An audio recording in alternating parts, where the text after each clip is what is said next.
بسم اللہ الرحمن الرحیم نحمدہ ونصلی علی رسولہ الکریم۔ حضرات گرامی، برادران اسلام، نمازوں کے اندر قرات کے چند مسائل ذکر کیے جاتے ہیں۔ فرض نماز کی پہلی 2 رکعتوں میں اور سنت کی تمام رکعتوں میں، نوافل کی تمام رکعتوں میں، وتر کی تمام رکعتوں میں سورۃ فاتحہ کے ساتھ اور سورت کا یا چند آیات کا ملانا واجب ہے۔ اس کے ساتھ سورۃ فاتحہ کے بعد اور کوئی سورت پڑھنا یا کچھ آیات کا پڑھنا واجب ہوتا ہے۔ ایک مسئلہ تو یہ ہے، اور دوسرا یہ ہے کہ سورۃ فاتحہ کے ساتھ فرضوں کے اندر کون سی صورتیں پڑھنا مسنون ہے، کتنی مقدار قرات کرنا مسنون ہے۔ تو اس کے بارے میں یہ تفصیل ہے کہ فجر اور ظہر کی نماز کے اندر طوال مفصل، یعنی سورۃ حجرات سے لے کر سورۃ بروج تک، 26ویں پارے میں سورۃ حجرات ہے، وہاں سے لے کر سورۃ قاف جہاں سے شروع ہوتی ہے وہاں سے لے کر پارہ عامہ کی سورۃ بروج تک، اس کے درمیان میں جو صورتیں ہیں اتنی مقدار، یعنی ایک صورت ایک رکعت میں اور کوئی صورت، انہی صورتوں میں سے دوسری رکعت میں الحمد شریف کے بعد پڑھنا یہ سنت ہے۔ اور عصر کی نماز اور عشاء کی نماز میں اوساط مفصل ہیں، یعنی سورۃ بروج سے لے کر سورۃ البینہ تک کے درمیان جو صورتیں ہیں، ان صورتوں میں سے ایک ایک رکعت میں ایک ایک صورت پڑھنا یہ سنت ہے۔ اور مغرب کی نماز کے اندر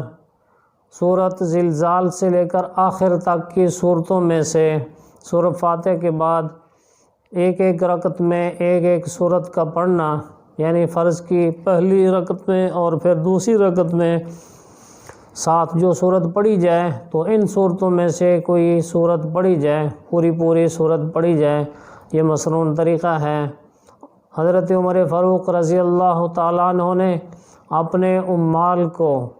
خطوط کے اندر تاکید کی تھی کہ نمازوں میں اس طرح قرات کیا کریں، اور یہ صرف ان کی تاکید نہیں، انہوں نے احادیث مرفوعہ کی بنا پر یہ حکم نامہ اپنے حکومت میں جاری کیا تھا۔ اس لیے مسنون قرات کا لحاظ کرنا چاہیے۔ نماز پڑھتے ہوئے آدمی مسنون قرات کرے تو اس میں اجر بڑھ جاتا ہے۔ دوسرا مسئلہ یہ ہے کہ فرض نمازوں میں یہ حکم ہے، اس میں یہ مسنون ہے کہ آدمی ایک رکعت میں پوری صورت پڑھے، بہتر طریقہ، اور آپ صلی اللہ علیہ وسلم کا اکثر معمول یہی ہوتا تھا کہ ایک رکعت میں پوری صورت پڑھتے تھے، دوسری رکعت میں الحمد کے بعد پوری صورت پڑھتے تھے۔ آج کل جو بعض رات یوں کرتے ہیں کہ پہلی رکعت میں کسی صورت کی ابتدائی آیات پڑھ لی اور دوسری رکعت میں فاتحہ کے بعد اسی صورت کی آخری آیات پڑھ لی، یا کچھ حصہ کسی جگہ سے کسی صورت کا پہلی رکعت میں پڑھ لیا اور کچھ حصہ دوسری رکعت میں دوسری جگہ سے پڑھ لیا۔ تو اس طرح کرنا اگرچہ جائز ہے، لیکن اس کی عادت بنا لینا یہ مکروہ ہے، تو اس کی عادت نہیں ہونی چاہیے۔ کبھی کبھار ایسا پڑھ لے تو اصل یہ ہے کہ سنت کے مطابق آدمی قرات کرے، کبھی کبھار ایسا پڑھ لے تو اس کو اکثری عادت نہ بنائے، کبھی کبھار اس طرح کر لے، کوئی مذائقہ نہیں ہے، تو اس کو مستقل معمول نہ بنائے۔ معمول یہی ہو کہ فاتحہ کے بعد ایک صورت پوری پڑھی جائے، اسی طرح دوسری رکعت میں ایک صورت پوری پڑھی جائے۔ بعض لوگ سورۃ نبا شروع کرتے ہیں، پہلی رکعت میں ایک رکوع پڑھ لیا، پھر دوسری رکعت میں دوسرا رکوع اسی صورت کا پڑھ لیا، تو اس سے قرات کی سنت ادا نہیں ہوتی۔ وجوب تو ادا ہو جاتا ہے جو مقدار ہے قرات کی، لیکن جو سنت ہے وہ رہ جاتی ہے۔ تو سنت یہ ہے کہ پوری سورۃ نبا ایک رکعت کے اندر پڑھی جائے، جب کہ حالت اطمینان ہو، آسانی ہو، آدمی سفر میں نہ ہو، حضر کے اندر ہے، تو اس طریقے کا لحاظ کرتے ہوئے آدمی قرات کرے۔ اور مسئلہ بعض دفعہ یہ پیش آتا ہے کہ 2 صورتوں یعنی